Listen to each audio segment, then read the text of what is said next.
오늘 본문의 말씀을 가지고 믿음의 진보라는 제목으로 같이 말씀을 나누기를 원합니다. 제가 이 말씀을 지금 우리가 이 로마서를 같이 보고 있는데, 이 로마서의 우리가 4장까지 이제 말씀은 우리가 믿음으로 말미암아 의롭게 된다.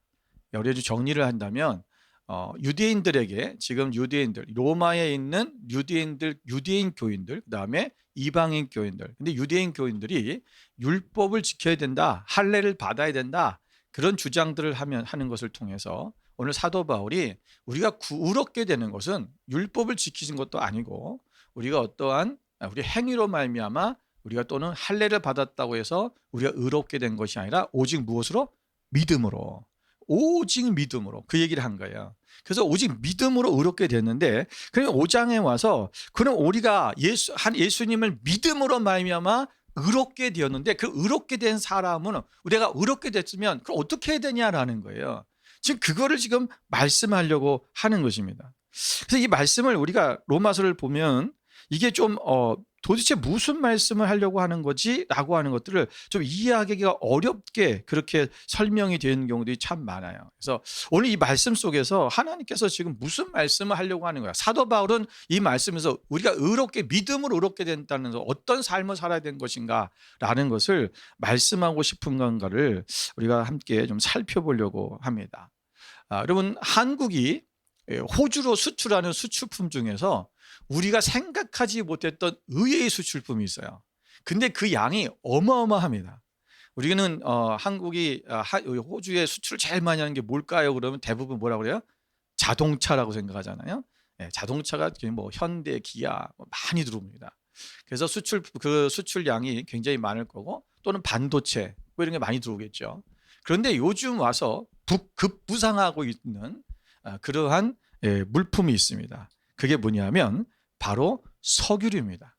그러니까 디젤이랑 그다음에 항공유, 이것을 작년 24년도 여러분이 도표를 좀 보시면 호주가 우리나라에서 수입한 금액이 67억 7,500만 달러예요.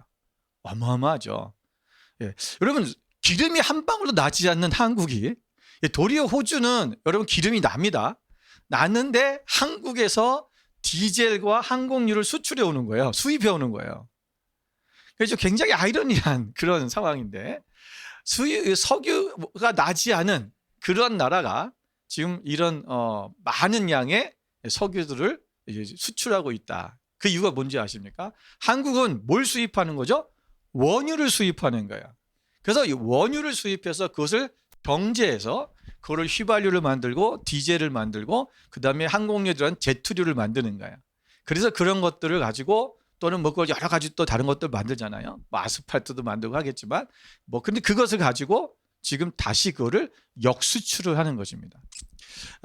우리가, 여러분, 사도 바울이 지금까지 우리가 믿음으로 말미암아 의에 이르렀다고 말씀하고 있어요. 그런데 믿음은 어떻게 보면은 이 원유와 같은 거예요. 여러분, 우리가 원유를 내가 사왔어요. 원유가 딱 받아왔으면 나는 석유가 있어. 나는 이제 이 석유가 있는 거야. 이걸 가만히 놔두면 그냥 원유만 있는 거예요. 우리의 믿음이라는 것이 뭐냐면, 내가 예수 그리스도를 믿음으로 하면 구원을 받았잖아요. 대부분의 크리스찬들이 뭐냐면 내가 구원을 받은 데서 멈춰 있다라는 것입니다. 그냥 원유 상태로 있는 거예요. 분명히 그건 가치도 있고, 그죠? 충분한 가치도 있고, 그리고 그건 돈도 되는 거예요. 우리가 예수 그리스도를 믿음으로 구원을 받아서 우리는 어디 갈 수 있어요? 천국에 갈 수 있어요. 그런데 하나님이 원하시는 것은 뭐냐면, 너희가 구원을 받고 너 혼자 천국에 그냥 오는 그냥 원유 상태에 그대로 그것을 유지하다가 잘 유지하다가 와, 이 얘기가 아니라는 거예요. 그러니까 우리가 달란트 비유에서 우리가 5달란트, 2달란트, 1달란트 받던 청지기들이 있었잖아요. 근데 1달란트 받았던 그 청지기가 주인에게 책망을 받은 이유가 뭐예요? 1달란트를 그냥 묻어두었다는 거예요. 그냥 받은 것을 그냥 같이 무당에 묻어두었다가 그것을 그냥 가지고 온 거예요. 그러나 5달란트와 2달란트를 받은 사람들은 그것을 배로 남긴 거죠. 우리는 믿음이라고 하는 것이 멈춰 있으면 안 되고, 어떻게 되냐? 이제 의롭게 되었다면 뭐요? 진보해 나가다. 다시 한번 발전하고 성장해 가야 된다라는 것을 말씀하고 있는 거예요. 원유를 내가 있다면 이것을 정제해서 무엇인가 더 영향력이 있는 것으로 사용될 수 있는 것, 더 많은 것에 효과를 낼 수 있는 것으로 바꿔야 되는 것처럼 오늘 우리의 믿음이 그렇게 된다는 것입니다. 여러분, 사람이 예수 그리스도를 믿을 때 의롭게 되고 또 하나님과 화평을 누리게 되고, 그리고 그 화평을 누리게 되면 우리 안에서 그 믿음이 고난을 통해 연단되고, 연단되는 것을 통해서 소망을 이루고, 그리고 하나님의 사랑을 깊이 경험하는 자리로 나아가게 된다고 하는 것이 오늘 본문에 대한 얘기예요. 자, 그렇다면 우리는 이 믿음의 진보가 어떤 식으로 진보해야 되고 발전해 가야 되고 성장해 가는가라는 것을 오늘 본문의 말씀을 통해서 우리 같이 한번 살펴보고자 합니다. 첫 번째로, 우리가 믿음으로 의롭다함을 받았다면 그 사람은 어떤 진보를 해야 되냐. 첫 번째 진보의 단계가 뭐냐면, 발전의 단계가 뭐냐면 화평한 사람이 된다. 화평을 누리는 사람이 돼야 된다. 자, 오늘 우리가 5장 1절을 보세요. 그러므로 우리가 믿음으로 의롭다 하심을 받았으니 우리 주 예수 그리스도로 말미암아 하나님과 화평을 누리자. 여러분, 바울은 오늘 우리가 하나님께 의롭다 하심을 받은 자는 하나님과 화평한 관계를 갖게 된다라고 말씀하고 있어요. 여러분, 이 말의 뜻을 보다 구체적으로 우리가 알려고 한다면 어떤 그 과거의 로마법에 대해서 우리가 좀 알아볼 필요가 있어요. 여러분, 과거의 로마법에 보면 로마 시민권을 가진 사람이 그가 어떤 특별한 문제가 있을 때 로마 황제에게 자신을 직접 재판해 달라고 하는 청원을 할 수 있어요. 사실 사도 바울도 이 일을 했었죠. 나는 억울해요. 나는 죄 지은 게 없어요. 그런데 당시에는 여러분, 황제한테 가서 직접적으로 재판을 받으려고 하는 것이 대부분 어떤 죄냐면 반역죄예요. 반역죄. 여러분, 나는 반역한 적이 없어요. 나는 황제를 반역한 적도 없고 모반한 적도 없고 나는 그런 죄를 짓지 않았어요. 왜냐하면 당시에는 워낙에 로마 제국이 강대하고 많은 민족들이 로마의 그 제국에 식민지에 있었기 때문에 서로의 이권 다툼을, 정권을 쟁탈하기 위해서 서로 모함하고 사람을 제가 반역했어요. 그리고 황제한테 고소해서 그를 죽이고 자기가 그 자리에 올라가고 이런 일들이 많았겠죠. 그래서 황제 앞에 가서 이전에는 황제한테 그 황제가 그냥 그 사람의 어떤 얘기를 들었을 때는 좀 반역자야. 그런데 이 사람이 와서 황제한테 와서 호소를 하고 이런 것이 아닙니다. 자기를 다시 한번 그 재판을 받을 때 그것이 그가 무고하다라는 것을 발견이 되고 황제가 그것을 이제 용의자를 그를 심사해서 너는 죄가 없어, 너는 반역한 게 아니야라고 그렇게 결론을 지어 재판이 되면 어떻게 되는 거예요? 황제와 어떻게 돼요? 화목해 되는 거죠. 화평하게 되는 거예요. 지금 이 상황들, 그러니까 이 역사적 상황, 그 사회적 상황을 지금 잘 알고 있는 바로 사도 바울이 지금 그 얘기를 하고 있는 거예요. 우리가 이전에는 하나님과 원수지간이었다. 반역자였다. 그런데 하나님께서 독생자 아들 예수 그리스도를 보내셔서 그분으로 말미암아 우리가 하나님과 화목하게 되었다. 왜냐하면 예수님 대신 죄값을 치르심으로 이제 쟤는 죄가 없어요 라고 말씀해 주시는 거예요. 그러니까 우리 죄가 없어지니까 우리는 이제 용의선상에서 벗어난 거고 나는 죄인이 아닌 거죠. 의롭게 된 것이죠. 하나님 앞에 의롭게 되니까 하나님과 내가 화평하게 되었다라는 것을 말씀하고 있는 것입니다. 여러분, 우리가 믿음의 단계에서 한 단계 진보할 때 이 상황이 왜 이렇게 중요한 것인가를 우리는 알아봐야 돼요. 자, 보세요. 로마서 8장 15절 16절을 한번 먼저 보겠습니다. 우리 같이 한번 읽어볼까요? 너희는 다시 무소하는 종의 영을 받지 아니하고 양자의 영을 받았으므로 우리가 아빠 아버지라고 부르짖느니라. 성령이 친히 우리의 영과 더불어 우리가 하나님의 자녀인 것을 증언하시나니. 아멘. 우리 이전에는 여러분, 우리가 주인을 무서워하는 종이었다라는 거예요. 여러분, 종은 주인의 말을 듣는 이유가, 주인 앞에 복종하는 이유가 뭐 때문에 그런 거예요? 무서워서 그런 거예요. 왜? 그 말을 듣지 않으면 벌 받으니까. 우리가 예수 그리스도를 믿는데, 하나님을 믿는데 믿음을 그런 식으로 사는 사람들이 너무나 많아요. 내가 주일 성수 안 하면 놀러 가다가 차가 사고 날까 봐. 그런 얘기 우리 어렸을 때 많이 들었거든요. 주일날 주일 성수 안 하고 놀러 가다가 차가 뒤집혀져 가지고 온 가족이 죽었다, 다쳤다. 그래서 그것 때문에 주일 성수를 얼마나 열심히 했는지 몰라요. 예. 그런 일 안 돼. 벌 받지 않으려고. 하나님을 사랑하는 것이 아니라 그냥 내가 종이기 때문에. 근데 뭐예요? 이제는 내가 양자형을 받았다. 그래서 우리 그걸 뭐야? 하나님을 아빠, 아버지라고, 아버지라고 부르게 되었다. 자, 자녀는 뭐예요? 아버지와의 자녀의 관계는 여러분 그런 어떠한 뭐 기브의 테이크의 관계가 아니에요. 내가 하나님 앞에 내가 말씀을 들어야 잘 들어야 내가 상을 받고 안 그러면 벌을 받고 이런 개념이 아니라 아들은 아버지야 그냥 난 아버지니까 내가 아버지 말에 순종하는 거고 또 아버지는 아들이니까 무조건 사랑하는 거예요. 오늘 우리가 하나님과의 화평의 관계가 이런 것은 이게 뭐냐면 내가 믿음을 가지고 의롭게 된 것에서 멈추면 안 되고 의롭게 되었다면 이제 하나님과 내가 화평케 되었다는 사실을 깨달아야 돼요. 그래야 내가 그분이 나의 아버지인 줄 알고 아버지 안에서 그 깊은 은혜 속에서 주님의 뜻을 이루어가는 삶을 살아가게 되는 것입니다. 그래서 빌립보서 4장 6절 7절에 보면 이렇게 말씀하고 있어요. 아무것도 염려하지 말고 다만 모든 일에 기도와 간구로 너희 구할 것을 감사함으로 하나님께 아뢰라. 그리하면 모든 지각에 뛰어난 하나님의 평강이 그리스도 예수 안에서 너희 마음과 생각을 지키시리라. 여러분 우리가 하나님 앞에서 우리 평강, 우리가 이 평강, 화평이 하나님의 평강이 우리 가운데 있는 사람은 뭐예요? 염려하지 않아요. 어떤 어려움이 와고 어떤 두려운 일이 생겨도 염려하지 않고 모든 일에 하나님 앞에 기도하고 간구함으로써 우리 마음의 평강을 유지해 가는 거예요. 이게 뭐냐면 하나님과 화평해지는 거예요. 그러니까 하나님은 나와 함께 하시고 하나님은 나를 자녀이시기 때문에 그분은 우리 아버지이기 때문에 나를 절대로 버리지 않으셔. 내가 구하는 것은 하나님은 들어주셔. 여러분 이런 자신감이 있어야 된다는 거예요. 제 아내는 기도를 할 때 좀 하나님 앞에 따뜻히 기도를 많이 해요. 저는 그렇게 잘 못하거든요. 왜냐하면 저는 내가 왜 그런가 생각해 보니까 우리 아버지랑 저의 관계가 우리 아버지가 무서웠거든요. 예수님 믿기 전에 굉장히 무서운 분이었어요. 그리고 뭐 조금만 잘못하면 먼저 폭력을 쓰시고 때리고 옛날에 다 그랬잖아요 아버지들이. 그러니까 나는 아버지한테 막 따지고 이런 걸 잘 못하잖아요. 그러니까 하나님께도 좀 그런 것 같아요. 근데 저희 아내는 막 하나님 앞에 따지듯이 기도를 많이 해요. 나는 저러다 큰일 날 텐데 그런데 근데 신기하게도 하나님이 기도를 잘 들으셔요.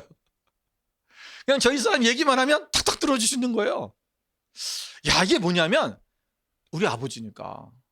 네. 이게 있는 거예요. 나의 아버지니까 내가 기도 하나님 들어주셔야 되잖아요. 우리가 하나님과의 화평이라는 게 뭐냐면 우리가 하나님과 잘 지내는 거. 단순히 뭐 그냥 하나님 말씀하시면 잘 듣고 하나님이 뭐 저기 하면 이게 아니라 하나님과 나와의 아주 강력한 친밀함을 얘기하는 거예요. 여러분 친밀함이 있을 때 뭐가 일어나요? 화평이 이루어지는 거죠. 화목이 이루어지는 거잖아요. 우리가 정말 친한 사이, 친구라든가 또는 부부간에 아주 친밀할 때 어때요? 서로 간에 그냥 믿어주는 거예요. 그죠? 그냥 다 알아서 그냥 말해도 내가 이거 말해도 다 될 것인 줄 알고 그래서 서로 싸움이 없잖아요. 화평이 이루어지는 거예요. 여러분 우리 안에서 여러분 하나님과 화평이 왜 이렇게 중요하냐면 우리는 죄로부터 우리가 하나님과 단절되어 있었기 때문에 그래요. 그런데 이 관계를 회복해야 되기 때문에 그런 거예요. 그래서 이 화평이 이루어질 때 하나님과 나와의 단절된 이 거리가 좁혀지기 시작하고 그래서 그 좁혀짐을 통해서 하나님 앞에 더욱더 나아가는 거예요. 이사야서 59장 2절 말씀에 이렇게 말씀했잖아요. 같이 한번 읽어볼까요? 오직 너희 죄악이 너희와 너희 하나님 사이를 갈라놓았고 너희 죄가 그의 얼굴을 가리어서 너희에게서 듣지 않으시게 함이니라. 아멘. 하나님이 우리의 죄악 때문에 하나님과 하나님 우리 사이에 갈라졌다라 했어요. 자, 그러면 그렇기 때문에 우리가 이제는요 예수 그리스도 하나님과 우리가 화평을 이루는 삶을 살아가면 어떻게 되냐? 우리는 이제 죄와 단절된 삶을 살아야 된다. 내가 이전에 죄였던 그런 모든 죄로부터 내가 벗어나서 청산하고 이제 죄로부터 떠나야 된다는 거예요. 많은 사람들이 내가 믿음으로 말미암아 구원에 이르렀는데 구원에 이르고 나서도 우리가 죄로부터 떠나지 못하고 계속해서 죄 가운데 사는 사람이 너무나 많다라는 거예요. 그러면 하나님과 화평이 안 되잖아요. 하나님과 가까이 갈 수 없는, 우리가 하나님과 더 가까이 갈 수 있도록 우리 안에 있는 죄가 하나님의 얼굴을 가려버리지 않도록 우리의 죄를 드러내버려야 된다는 거예요. 더 이상은 내가 죄의 삶으로 나아가지 않도록 해야 된다. 이것이 바로 우리가 믿었다면 믿음으로 말미암아 의를 이루는 사람은 반드시 이 단계로 가야 된다. 그래서 하나님과 화평해지고 죄를 청산하고 죄로부터 떠나라는 거예요. 두 번째는 뭐냐면 자, 소망을 이루게 하는 것입니다. 자, 소망을 이루게 하시는. 자, 우리 하나님과 화평된 자는 환난을 통해서 여기 보면 3절 4절 이렇게 말씀하셨어요. 다만 이뿐 아니라 우리가 환난 중에도 즐거워하나니 이는 환난은 인내를, 인내는 연단을, 연단은 소망을 이루는 줄 알미로다. 여러분, 많은 사람들이 고난을 두려워합니다. 그렇지만 하나님은 이 고난을 통해 우리의 믿음이 정금같이 연단된다라고 말씀하셨잖아요. 우리 여기서도 보면 우리 23장 10절에 욥이 이런 고백을 했습니다. 그러나 내가 가는 길을 그가 아시나니 그가 나를 단련하시오는 내가 순금같이 되어 나오리라. 여러분, 내가 하나님 앞에 내가 그 지금 받는 이 고난, 이것을 내가 하나님께서 나를 단련하셔서 나를 순금같이 되게 나오게 하실 것이다 라고 고백했어요. 여러분, 참된 믿음을 가진 사람들은 우리가 환난을 당하면 더욱더 소망을 굳게 잡고 하나님께로 나아가야 됩니다. 여러분, 이 믿음으로 사는 자는 환난을 두려워하지 않습니다. 왜냐하면 환난은 우리를 연단시키고 그 연단을 통해서 우리가 소망으로 나가게 만들기 때문에 그래요. 여러분, 다윗이 왕이 되고 나서도 마찬가지였지만 왕이 되기 이전에 얼마나 많은 고난 가운데 있었습니까? 사울 왕이 그 다윗을 죽이려고 쫓아다니고 얼마나 다윗을 몇 번이나 죽이려고 군대를 이끌고 그를 찾아다니고 했었어요. 자, 그런데 오늘 그 다윗은 하나님 앞에 이렇게 고백합니다. 여러분, 시편 42편 5절에 보면 이런 고백이 있어요. 함께 읽어보겠습니다. 내 영혼아, 내가 어찌하여 낙심하며 어찌하여 내 속에서 불안해하는가? 너는 하나님께 소망을 두라. 그가 나타나 도우심으로 말미암아 내가 여전히 찬송하리로다. 아멘. 그럼 우리가 믿음이 있고 그래서 믿음으로 말미암아 구원에 이르렀으면 그 다음에 우리가 하나님과의 화평이 이루어져야 되고, 하나님 화평이 이루어진 사람은 어떻게 해요? 이제는 소망을 가져야 되는 거예요. 여러분, 소망이 없는 사람은 현재 어려움을 극복할 수 없어요. 여러분, 우리가 어떤 죽을 병에 걸린다든가 시한부 인생의 어떤 그런 우리가 받았다든가 여러 가지 여러분 우리 삶 속에 내가 정말 인생이 끝나는 것 같은 그런 두려움이 올 때가 있어요. 여러분, 근데 믿는 사람들이 다른 게 뭐냐면 우리는 하나님 나라에 대한 하나님에 대한 소망이 있잖아요. 우리 영혼은 하나님께로 간다는 소망이 있어요. 그 소망이 있기 때문에 어때요? 오늘 우리에 있는 이 고난을 그것을 두려워하지 않는 거예요. 여러분, 초대교회 교인들은 여러분 박해와 핍박 속에 살았어요. 그럼에도 불구하고 그들이 그 환난을 이겨나갈 수 있었던 것, 그들이 배교하지 아니하고 하나님의 말씀 오직 예수 그리스도를 붙잡고 믿음으로 나갈 수 있었던 이유가 뭡니까? 하나님 나라에 대한 소망이에요. 근데 그들에게 있었던 더 그들에게 간절했던 소망은 뭐였었냐면 다시 오실 예수님이었어요. 왜냐하면 그들은 그 제자들이 예수님의 제자들이 사도들이 예수님께서 가실 때 천사들이 말하기를 곧 오신다 그랬잖아요. 다시 오신다. 그들은 그들의 인생 속에 그들이 살아있을 때에 예수님이 다시 오실 줄 알았어요. 재림하신. 부활하신 예수님도 봤는데 재림하신 예수님은 뭐 당연한 거 아니에요? 그것이 곧 일어날 줄 알았거든요. 그 소망이 있으니까 그들은 그 모든 연단을 이겨나간 거예요. 그리고 우리에게도 마찬가지라는 거예요. 오늘 우리가 하나님 나라에 대한 소망, 우리가 너의 영혼이 하나님께로 갈 수 있다는 그 소망이 우리 가운데 있어야 돼요. 여러분, 성경에 나오는 많은 믿음의 조상들도 이런 소망 가운데 살았다는 것입니다. 여러분, 아브라함은 하나님이 약속하신 것을 보지 못하고 왔어요.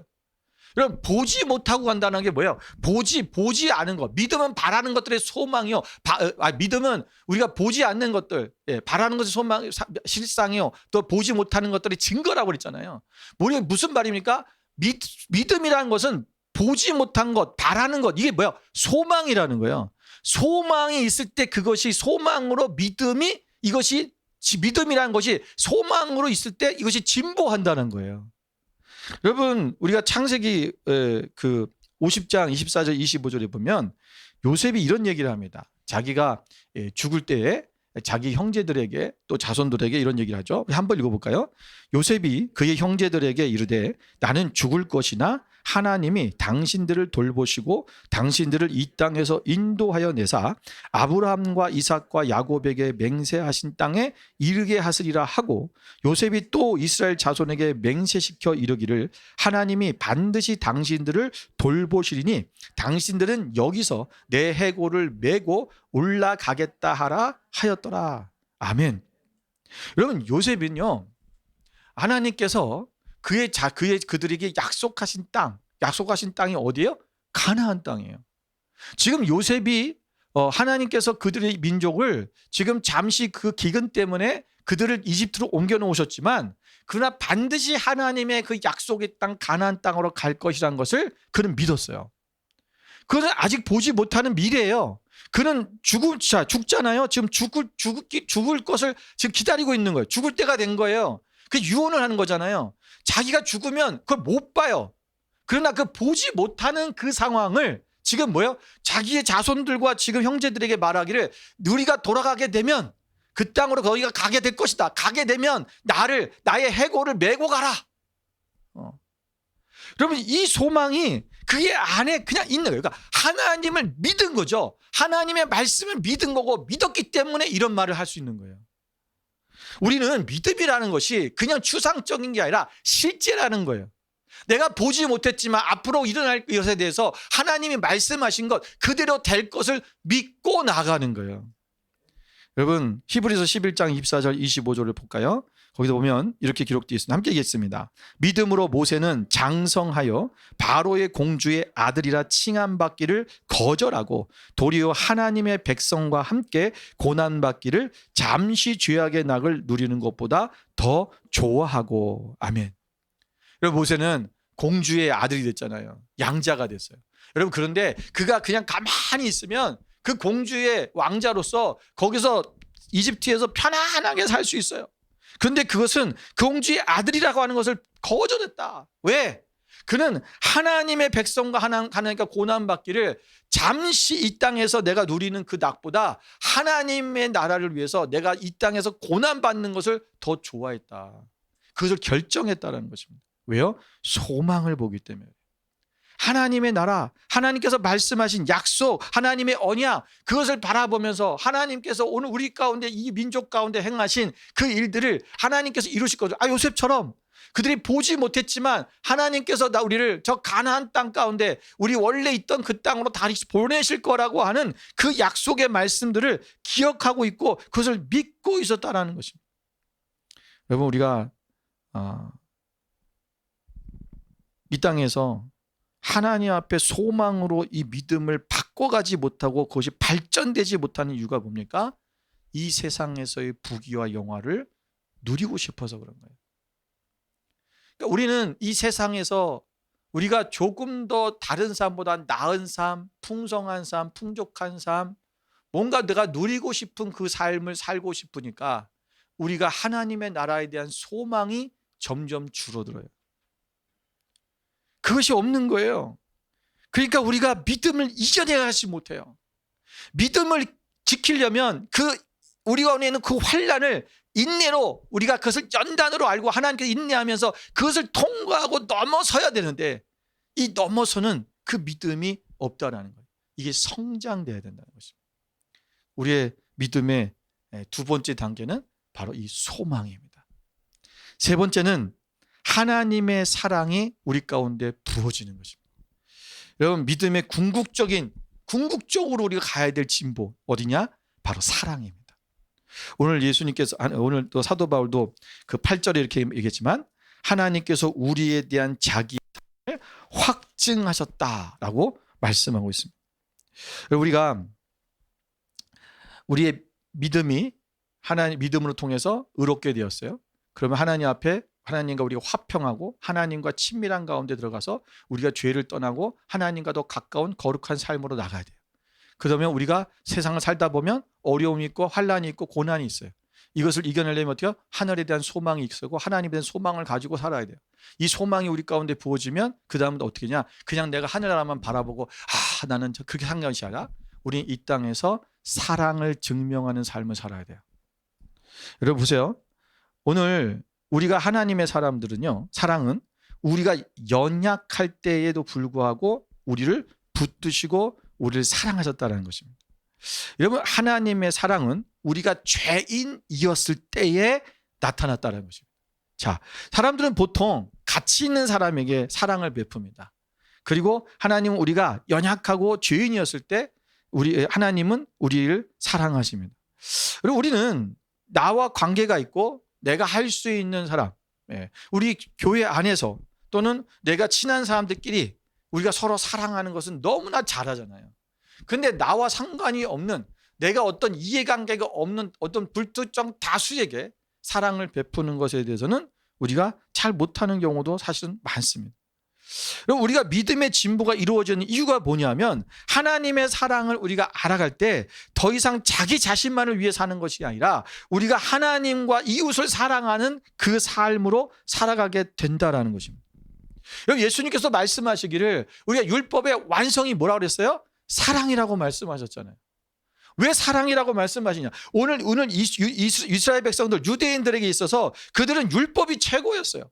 율법을 지키면 되는 거예요. 왜냐하면 그들은 오랜 세월 동안 그들이 나라를 잃고 그들이 떠돌이 생활하고 디아스포라가 되고 때로는 그들이 그 땅에 돌아왔어도 주권을 찾지 못하고 계속 식민지 치하에서 살고 있었던 이유가 뭐냐? 그들이 하나님의 말씀을 살지 않았다는 거죠. 율법을 지키지 않았다는 거예요. 그들은 남유다가 멸망하고 북이스라엘이 멸망할 때 여러분 그들은 철저하게 깨달은 게 뭐냐면 율법을 자기들이 버렸다는 거였어요. 그래서 그들은 율법을 열심히 배우고 가르치고 회당을 지어놓고 회당에서 모든 곳곳마다 가기 사는 동네마다 회당을 지어놓고 회당에서 말씀을 가르친 거예요. 율법을 가르친 거예요. 여러분 그런데 그들에게 오늘 율법이 우리를 의롭게 하지 못한다라는 이 말이 그들에게 너무나 충격적이었던 거죠. 그래서 예수님께서도 말씀하시는 것은 율법은 지키지 말라는 것이 아니라 율법에 완성해라. 율법을 어떻게 완성하냐? 그것은 사랑하는 것이다. 예수님처럼 하나님처럼 우리가 죄인이었을 때에 우리가 아직 회개하지 않았을 때에 우리가 연약할 때에 경건하지 않았을 때에 우리를 위해서 죽으신 그 예수 그리스도 우리가 그분과 같은 그 사랑이 우리 가운데 있어야 된다. 요한복음 15장 12절부터 14절을 한번 같이 읽겠습니다. 함께 읽습니다. 내 계명은 곧 내가 너희를 사랑한 것 같이 너희도 서로 사랑하라 하는 이것이니라. 사람이 친구를 위하여 자기 목숨을 버리면 이보다 더 큰 사랑이 없나니 너희는 내가 명하는 대로 행하면 곧 나의 친구라. 아멘. 여러분 예수님은 오늘 내가 너희를 사랑했다. 뭐가 사랑했냐면 친구로서 사랑했다는 거예요. 친구같이. 여러분 친구의 사랑 여기서 보면 사람이 친구를 위하여 뭐 한다고요? 자기의 목숨을 버린다. 여러분 우리가 부모가 자식을 위해 자기의 목숨을 버린다 이런 얘기를 왜 예수님은 그렇게 쓰지 아니하고 왜 사람이 친구를 위해 자기 목숨을 버린다라는 이 말씀을 왜 썼을까? 왜 이렇게 말했을까? 이건 당시의 문화적인 거예요. 왜냐하면 여러분 당시의 친구들은요. 친구라고 한다면 정말 친구를 위해 목숨을 버릴 수 있었어요. 이게 그냥 문화 속에 여러분 우리가 과거의 친구들은요. 진짜 친구라고 하는 것은 그 정도에 있거든요. 우리 성경에 보면 이런 친구가 하나 있죠. 그게 누구냐면 요나단입니다. 요나단은 사울의 아들이잖아요. 사울 왕의. 여러분 사울 왕의 아들이라면 그는 왕자예요. 그럼 곧 2대 왕이 될 사람이 누굽니까? 요나단이에요. 그 요나단은 다윗이 왕이 될 것을 알았어요. 다윗을 살려줍니다. 도망가도록 도와줍니다. 계속해서 다윗에게 뭐라고 하냐면 네가 왕이 되면 나의 가족을 돌봐줘라. 약속해라. 여러분 다윗을 제거해보면 끝나는 거예요. 제거해버리면 자기가 왕인 거예요. 여러분 당시에 왕자를 내가 포기한다? 이거는 목숨을 내어준 것과 똑같은 거예요. 오늘 그 자리를 내어주고 그 다윗을 위해서 자기는 뒤로 물러나는, 결국은 나중에는 전쟁터에서 죽긴 되지만 여러분 이런 친구가 없었잖아요. 이게 진짜 친구라는 거예요. 오늘 우리가 하나님께서는 말씀하시기를 내가 너희를 이렇게 사랑했다. 그럼 너희도 어떻게 해라? 너희도 서로 그렇게 사랑하라. 그렇게 사랑해라. 친구를 위해서 목숨을 버릴 수 있는 그 사랑. 여러분 예수님 하나님께서 모세를 내가 친구처럼 여겼다 그랬어요. 아브라함을 여러분 친구처럼 여겼다 그랬어요. 전에도 말씀드렸지만 여러분 성경에서 하나님이 유일하게 이 두 사람에게만 내가 친구로 여겼다 그랬어요. 나의 벗이다. 이 말을 하셨어요. 이 말을 하신 이유가 뭔지 아세요? 이 둘이 하나님의 마음을 알아준 거예요. 그리고 하나님처럼 친구하면 하나님을 위해 자기의 목숨을 버렸어요. 어떻게 버린 줄 아세요? 여러분 아브라함은요 이삭을 바쳤어요. 여러분 하나님은 그 아브라함 이후에 2000년이 지난 후에 하나님은 자기의 아들을 우리를 위하여 십자가에 매달아야 돼요. 오늘 그 아버지의 마음을 알아주고 동일하게 하려고 했던 그 아브라함, 그 마음을 알아주고 여러분 아브라함을 바치는 자기가 죽는 거랑 똑같은 거예요. 오늘 그의 친구예요. 모세는요 하나님이 이스라엘 백성들이 그 출애굽을 한 다음에 모세가 하나님과 시내산에서 만나고 있을 때 우상을 만들어 놓고 금송아지를 만들어 놓고 그들이 배도를 하고 있는 모습을 하나님 보시고 뭐라 그러냐면 내가 저들을 다 멸해버리고 너로 한 민족을 다시 세우겠다 그랬어요. 그때 모세가 뭐랬냐면 하나님 저들 용서해 주세요. 나를 하나님의 그 기록책에서 내 이름을 지워주시더라도 대신 저들을 용서해 주세요. 여러분 하나님의 기록책에서 자기 이름을 지운다는 것은 자기가 지옥에 떨어진다는 거예요. 내가 죽더라도 저희들을 용서해 달라고 하는 거예요. 그가 십계명을 들고 내려올 때 모세가 그들이 그 우상을 숭배하는 모습을 백성들이 본 것을 보고 어떻게 합니까? 그 십계명을 깨트렸잖아요. 왜 깨트렸어요? 많은 분들이 질문을 하면 화가 나서요. 분노해서요. 그래요. 여러분 분노도 했겠죠. 그런데 진짜 중요한 이유는 있어요. 그것을 백성을 살리려고 하는 거예요. 왜냐하면 율법이 그들에게 내려가는 순간 법이 적축돼요. 아직 율법이 공포가 안 된 거예요. 그렇잖아요. 법이 공포가 안 돼. 제정은 됐는데 위에서 제정은 됐는데 아직 백성들 앞에 공포가 안 됐어요. 근데 이것이 가서 공포하는 순간 뭐가 돼요? 이들은 멸망해야 돼요. 죽어야 돼 다. 그러니까 모세가 이것을 깨트렸다는 것은 뭐예요? 자기의 목숨을 걸고 깨트린 거예요. 하나님의 법을 하나님이 직접 쓰시고 하나님이 새기시고 하나님이 직접 쓰신 거를 그가 깨트렸다는 것은 뭐예요? 자기가 죽기를 각오한 거예요. 누구를 위해서요? 누구를 위해서일까요? 백성을 위해서요? 아니에요. 하나님을 위해서요. 하나님이 사랑하는 백성. 누가 마음이 더 아파요? 하나님이 아픈 거예요. 하나님의 마음을 알아주는 거예요. 여러분 하나님은 야 저들 죄졌어 저 확대가 없애버릴게. 그랬더니 모세가 그래 하나님 저런 인간들.